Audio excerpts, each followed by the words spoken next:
I tend to treat productivity systems like Pokemon. Gotta catch 'em all. When a new to-do app or methodology is released, I jump in and give it a whirl, which is probably why no one thing has stuck with me.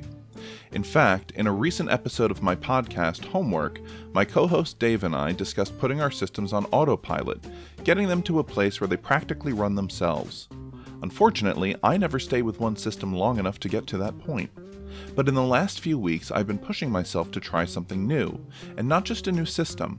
My goal during this time has been to stick with one framework, be it a rigid adherence to the Getting Things Done method, or using one to-do app instead of 15. Well, on my digital devices, Things by Cultured Code has been my go-to for managing my daily task lists. It's beautiful and simple and doesn't throw a lot in my face the way some other applications do. On a more analog level, however, things are a bit stickier. I developed a methodology several months ago called the Work-Life Task System, designed around reducing how often I check my work emails after hours. I've gotten better about that, and my company rarely emails me after 5:30 with things to do, so I don't really see the need to keep noting when I check my email anymore. Yet I still need to keep better track of what exactly must get done on any given day. I've got separate lists for the various aspects of my life: freelancing, this blog, video projects, and home stuff. It's a lot, and being able to see the most important tasks right up front would go a long way to making my life a lot easier. Things is where everything ends up, but once my tasks are logged, I need to filter them down. Not everything needs to be done at once. Some items can wait. Others are more important, and I need those important items in front of my face at all times, lest I forget to do them.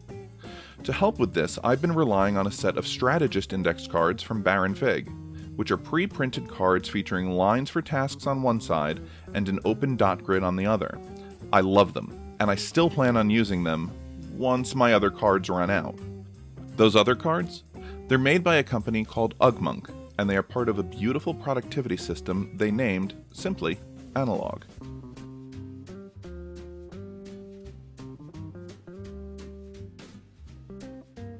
There are two main components to Analog.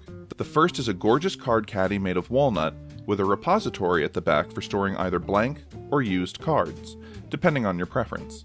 There are two small but powerful magnets near the front, designed to hold a metal divider over the repository, separating it into two sections.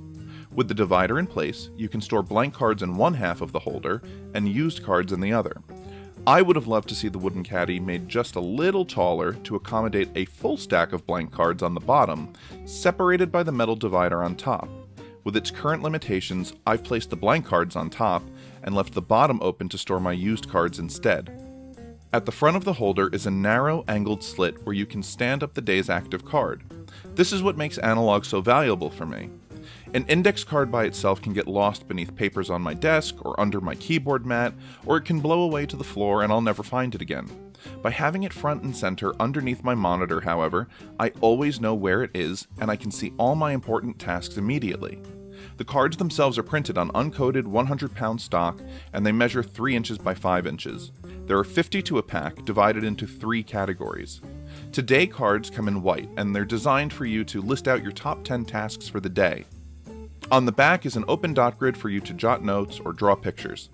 Tasks that don't get completed can be transferred to a next card, which is a creamy off-white color, and meant to help you focus your to-dos for the next day. Finally, someday cards have a craft paper look and are for the kinds of tasks that don't necessarily have a due date. These might be long-term projects like clean the garage or redesign my blog. As you get closer to completing them, you can move them to a next card or today card when ready. At the top of each card is a line to write the date. Beside that, in the top right corner, are 3 circles or dots arranged vertically. The idea here is to color in the dots to connect related cards together. For example, you might color in the top dot on cards pertaining to one project, while coloring in the top and middle dots could tie cards with grocery lists together. There's also a system centered around filling in the bubbles alongside each task, known as task signals, which indicate where a specific item on your list stands. A half-filled circle, for example, means a task is in progress, while a circle that's completely filled in indicates a completed task. What's nice is that the system isn't strict. You can create your own symbols for tracking task progress, or use something like Patrick Roan's Dash Plus system instead. The beauty of Analog is its simplicity. Could you accomplish all of this with a $3 stack of index cards from Staples and a shoebox? Sure, but why would you want to? Analog isn't for everyone, from both a financial and a practical level. It's expensive, with the starter kit, including the walnut card holder and a 3-pack of 50 cards, running about $100. Card refills cost $40 for a 3-pack, or $30 if you opt for the subscription model. It's also relatively easy to replicate with other, cheaper materials. If you really wanted to, you could build your own analog system for $20. But then you wouldn't have the crisp, beautifully printed cards, nor would you have the card holder's carefully rounded edges or the laser-etched logo on the front. Analog is a beautiful tool. It looks fantastic on a desk, like a dormant peacock waiting for you to pluck a feather from its backside. And like any beautiful tool, it makes you want to use it.